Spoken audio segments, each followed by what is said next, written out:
Welcome back to Feeling Good Feels Good. I am your host, Dr. Tripp. This is the podcast where we talk about total wellness and outright wellness. We look at wellness through four major categories: physical health, mental and emotional health, nutritional and chemical health, as well as lifestyle, habit, and environmental health. One of the purposes of this podcast is to make wellness and well-being accessible. While new trends and new techniques and new therapies are very exciting to learn about, research, and apply to the modern world, oftentimes they're difficult to get to, not covered by insurance, or there are just certain barriers. And a lot of these new techniques are really just icing on the cake. And we often forget about the basic foundation of what makes somebody feel good. While we will talk about those exciting things in future episodes here and there, I want to bring us back to the foundation with a new lens and utilize and highlight some of the massive benefits in everyday items, things that might be overlooked or seen as no longer relevant. And that brings us to today's topic. Think about the last time that you were really sick.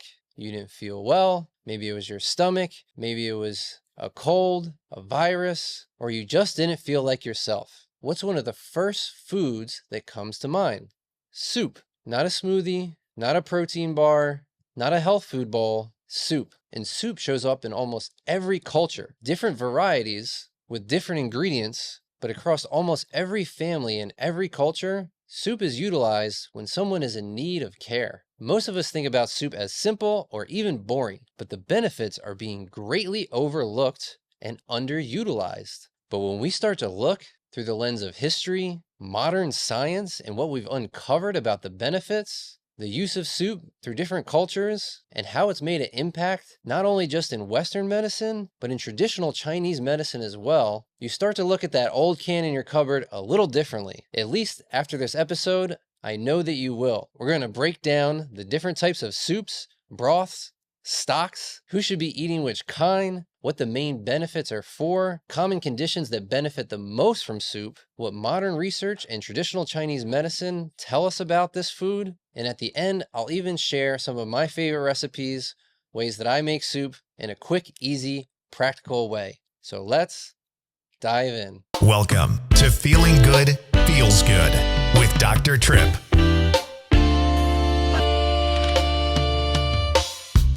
Welcome to a state of feeling good. It's how we live and how you could. Just know it's how we're all meant to be. If things are off, listen to your body. It can tell us exactly what we need. Physical, emotional, nutritional, or mentally.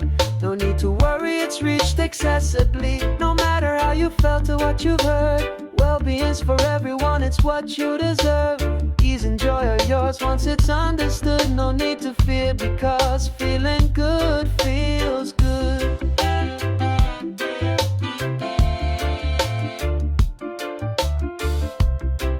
The information in this podcast is intended for educational and informational purposes only. It is not medical advice and should not be interpreted as a diagnosis, treatment, or prescription. Listening to this podcast does not establish a doctor-patient relationship. Always consult your own healthcare providers before making any changes to your health, medications, or treatment plans. The opinions shared here are based on clinical experience, research, and professional knowledge, but they may not apply to any specific situations. By listening to this podcast, you acknowledge and agree to these terms.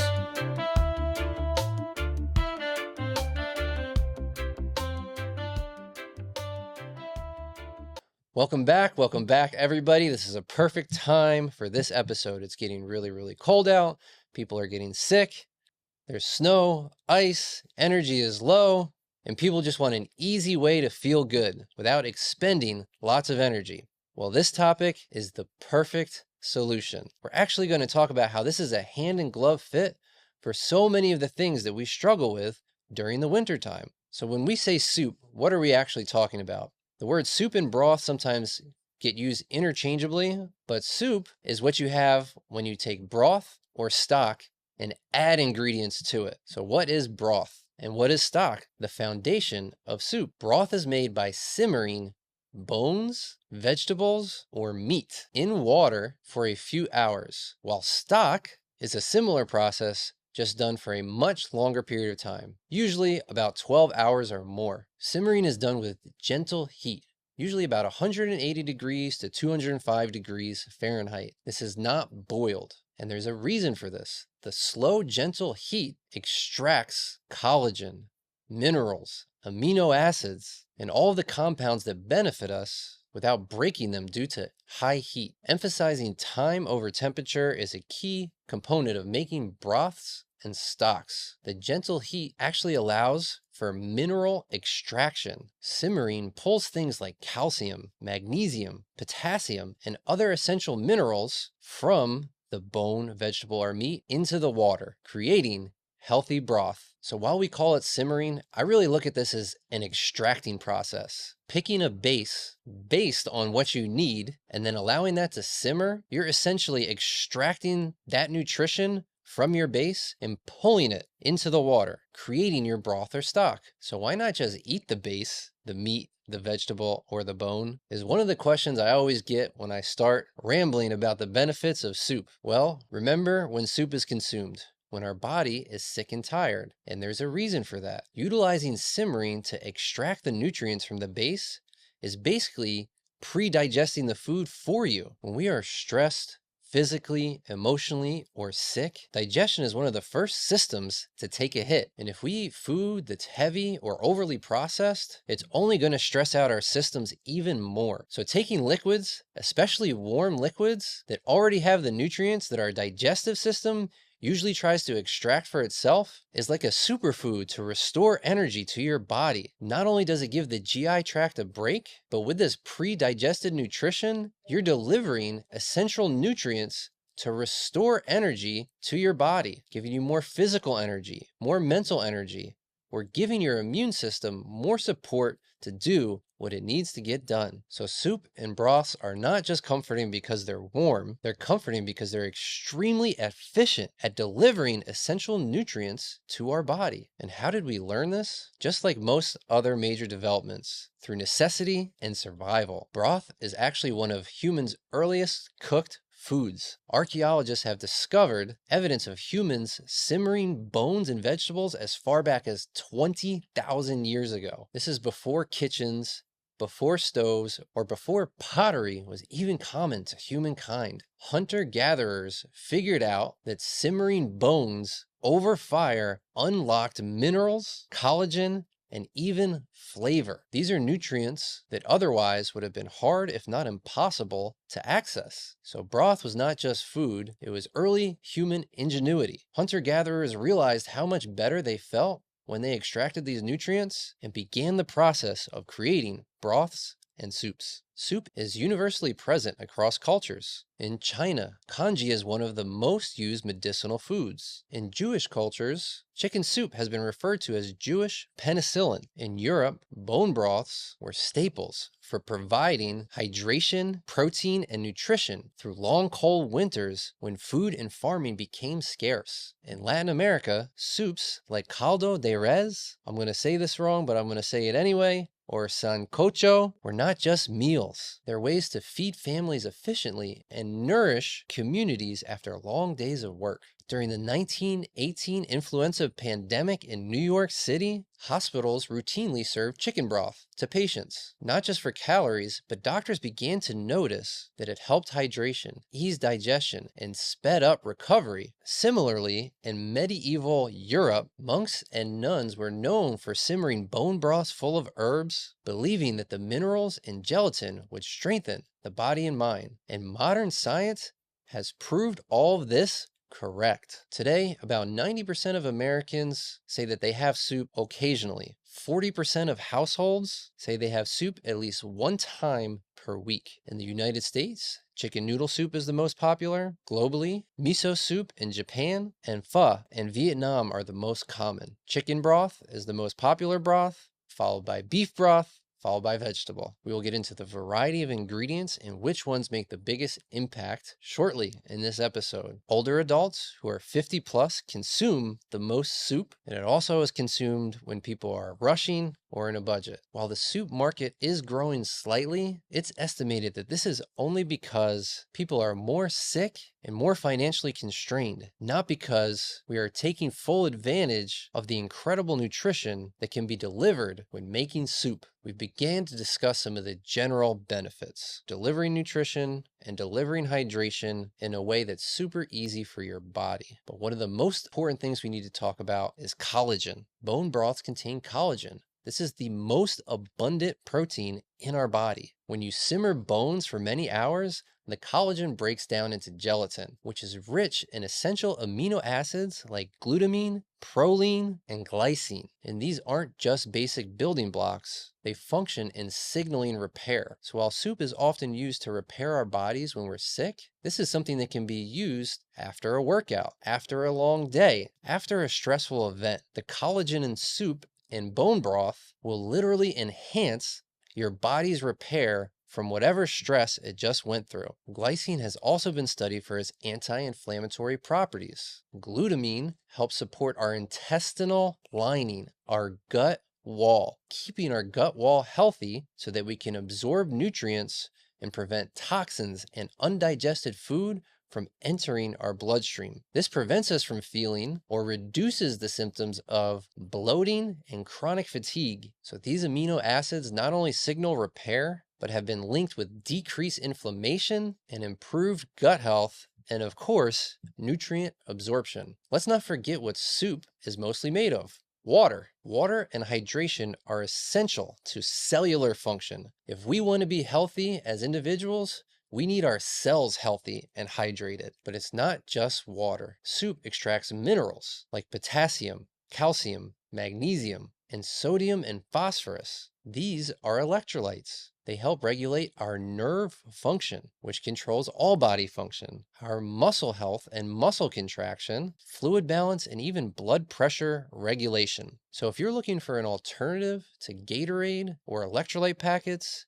if you don't like the ingredients they add in or how much sugar is in some of these drinks, you can use bone broth for high quality and highly absorbable electrolytes. One of the most popular supplements taken today is glucosamine and chondroitin. These are taken to help keep skin and joints hydrated. But when simmering bone broth, the ligaments and the marrow from the bone actually extract glucosamine and chondroitin into your soup. So this is another great way to enhance your overall well-being without stressing out your body. Glucosamine and chondroitin are very supportive for joint health and skin health. So if you notice issues with your skin elasticity and joint pain, soup may also support you. Some soup makers and some cultures take broth to the next level and put it through fermentation, the most popular of which is miso. So take all the benefits from broth we talked about, add fermentation, and then you're also supporting your gut even more by filling it with probiotics. This supports your microbiome, which we all know is so crucial to so many things, managing inflammation, our mood, our digestion, and just overall metabolic function. So consuming miso broth can add another layer of benefit to consuming soup. Now, if we want to spice it up another notch, let's add in spices. Some of the most common spices that we put in soup also have major impact on your overall well-being. Think about one of the most common times soup is used. During a stomach ache or a stomach virus. Ginger contains gingerols, which are anti-inflammatory compounds that support digestion, support circulation, reduce inflammation and nausea. And that's why you see ginger all the time when somebody has an upset stomach. Turmeric is one of the most widely known sources for anti-inflammatory compounds, and it's no different here. Increase the anti-inflammatory benefit of your soup by including turmeric. Garlic has alicillin and other antimicrobial properties. For people who have overgrowth in their GI, this is one of the only ingredients that can help combat that. We'll have future episodes that dive into these protocols and situations further. Thyme and rosemary are also common spices that can support circulation and respiratory defense. So if you're having an upper respiratory issue and you're consuming soup, think about thyme and rosemary as spices that will aid in your recovery. We all know vegetables are an important part of a healthy diet, and of course, soup is a great opportunity to get these vegetables into your diet. Here are some recommendations for vegetables that retain their nutrition under high levels of heat. So you can cook soup on a hot surface and use these vegetables without losing their nutritional quality. Carrots are great for beta carotene, potassium, and fiber. Beta carotene is an amazing antioxidant that we talked about greatly in our pumpkin episode. Yes, carrots and pumpkins are both orange and they both contain beta carotene. This is no accident. If you're curious about the benefits of this compound and what it can do for your immune system, your eyes, your digestive system, and your overall micronutrient quality, go back and check out the pumpkin episode. I know you will enjoy it. Mushrooms retain rich qualities of antioxidants and micronutrients. Onions and garlic contain fructans and sulfur, which are great for gut health. Sea vegetables, which are seen in many soups, actually have high-level nutrition. Items like kelp retain heat-stable minerals, but the one I want to highlight is iodine, which is essential for thyroid health. So miso soup that contains sea vegetables like kelp may be something that you want to think about if you're trying to support your thyroid. Now, one of my favorite foods, another food that is overlooked for its incredible nutrition and seen as just a boring item, are legumes or beans. And yes, we have an entire episode on the nutritional impact of beans because the different types of beans can provide different nutritional qualities depending on what your goal is. They are one of the foods most highly correlated with long life and, like soup, seen across nearly every culture. So if you want to learn more about the magical bean, go back and check out the episode on beans, the ancient superfood. Soup can become a highly dense protein meal, not just from the broth itself, but if you add your own protein. Think about things like tofu, tempeh, chicken, beef. And what happens is not only do the protein levels go up, but the protein and the broth begin to work synergistically. They combine together and enhance the effects of tissue repair, immune function, and even satiating hunger. This will allow you to have less hunger cravings through the rest of the day. It would be hard to talk about soup in its entirety without talking about traditional Chinese medicine. Soup has been a guiding food choice in traditional Chinese medicine for thousands of years. One of the core ideas is digestive fire, basically raising the energy that your body has to break down the food that enters it. Warm cooked foods are seen as easier on this digestive fire. They claim that it supports the flow of qi, energy, nourish the blood,